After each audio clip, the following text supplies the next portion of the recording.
So I've gotten this question a couple times, so I thought it'd make a great video. So I'll go ahead and talk about this. So it's basically around when you start a new job, right? What can you do to kind of set yourself up to be an asset? So I'll share from the perspective of what to do in the first 30 days. And we'll talk about 3 things. The first thing is find out what your manager is measured on. What metric are they measured on? Maybe it's one, maybe it's a team, an internal team effort or collaboration of some sort. But you want to find out what's most important to them, because this will drastically increase your relationship with them, which will ultimately set you up for success when you know what's important to them, because then you know what to focus on and what to prioritize in your workflow, right? So the first thing is find out what's important to your manager.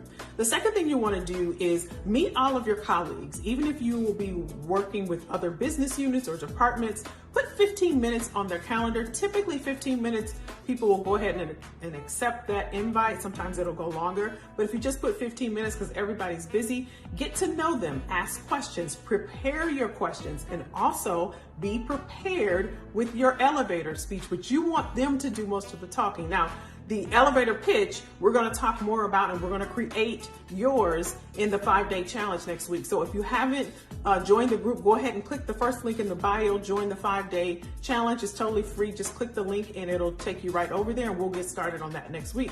But you want to have yours crisp, concise. They're going to say, what company did you come from? You know, how long you've been in the industry, all the things, right? You just want to have it crisp and concise and short so that you can get back to asking the questions, because this will provide you with a lot of intel. Who are the key players in the organization? What are you working on? What are some of the key projects right now? This is information you want. So when you take it back and kind of just go through your notes, you'll know what's important. You'll know who you need to meet and talk to and all of that and network with. The third and final thing I'll share is you'll have access once you start working to the intranet, to the internal database and you know, pages and intranet and all of that. Look for any presentations or town halls from the president or the CEO and go through those. Like the first couple weeks, you'll just be onboarding and you'll be training and you'll have light work, right?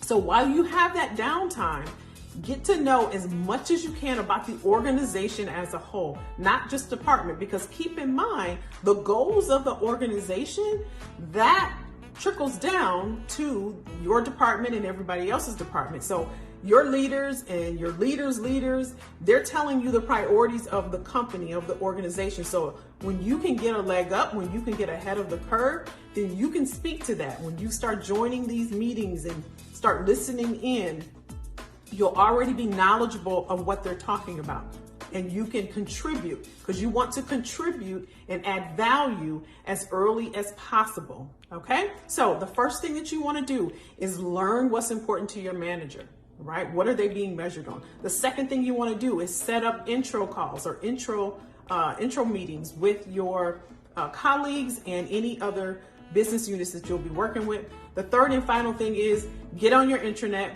and look at any of the old meetings or town halls or all hands-on meetings and all of that. Look at those and get as much information as you can. All right, hopefully that's helpful. Again, if you haven't signed up for the 5-day challenge next week, you want to click the first link in the bio, and I'll see you then. Bye.